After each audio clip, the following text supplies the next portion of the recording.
Hello! Today I'm going to show you some common mate ideas. This means that after this video, as a beginner, you will know how to win a game with strongest pieces. There is a small bonus lesson waiting for you at the end of the video. Let's start with both the rooks and the queen. So the goal is to attack the opponent's king in a way it won't be able to move anywhere else or protect it with other pieces. Here the opponent only has king, but if there were also pieces, you should go by the same principles, but also take care of those opponent's pieces, so they won't capture yours. So let's begin. First you have to restrict the opponent's king and make sure not to lose your pieces while performing that. In this case we will put our queen to d4.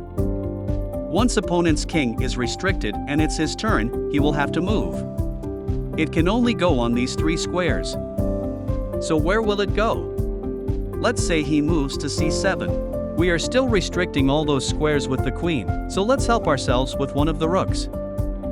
If rook moves to c2, this will attack the king, and now there are some issues. Where will the king move? It can only go to b7 and b8. So this seems to be a good move. Now the king is in check, which means it's attacked and it has to prevent the attack on the next move. As we have calculated earlier, it can only move to b7 and b8.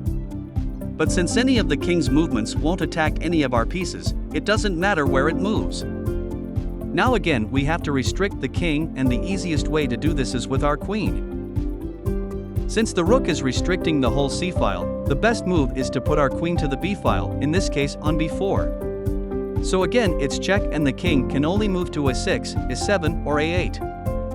Again, it doesn't matter where it moves, since it can't affect our pieces. Now the best move and also a winning move is rook a2 check, because the king will now not be able to move to the b-file because of our queen and rook. So congratulations, this is your first win. Now what if we have this position? Again, the king is already restricted by this rook. We will do the same thing as earlier. This is called the windmill technique. Queen c2 check.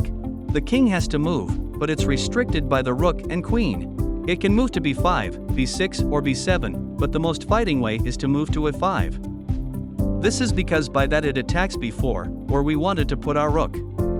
Now we can't do so, so we will have to go for another plan. First we have to move our rook to one of the sides, so either to d8 or d1, which will make it harder to get attacked by the king. So let's put it to d1. Now the queen guards the rook. The best move would probably be rook d3, because then we can only do the windmill technique, but d1 is more principled way, so I will show you this.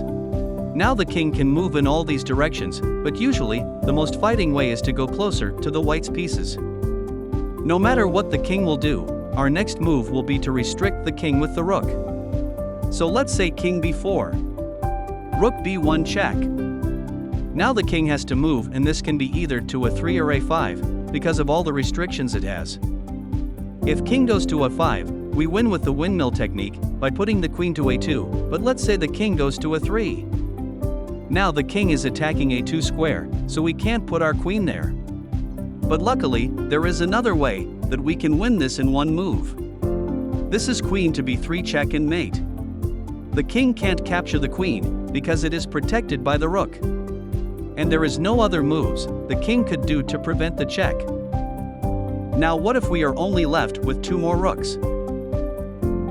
It's actually very simple. We can again use the windmill technique. So all we have to do is to put our rooks on the different ranks and switch their position. Meanwhile, the king will try to catch the rooks by moving closer. So what if this happens? Now the king is attacking our rook, and the most principled way to save it is just to put it on the other side of the file.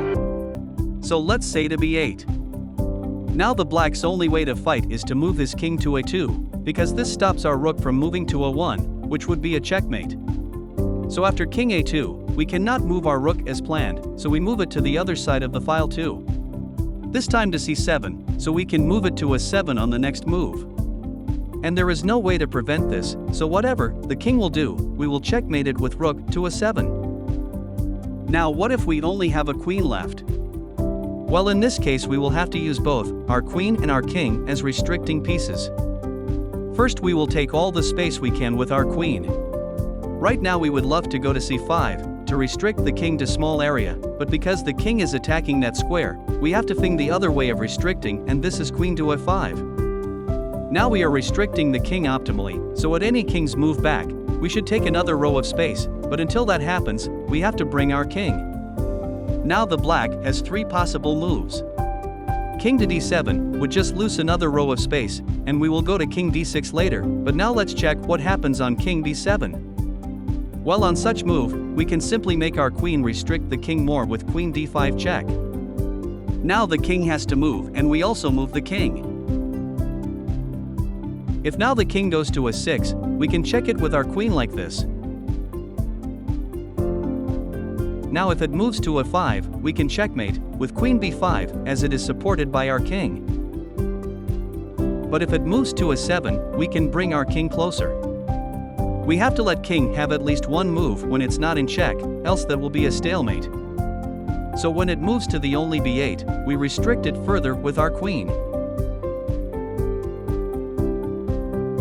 Now the black king still has moves, and we can slowly bring our king closer and checkmate the opponent either way. But what if the king in such position moves to d6? Well, we have to bring our king closer and checkmate the opponent in the same way as checkmating with only one rook works, which I will show you in a minute. So let's see how to win with only one rook.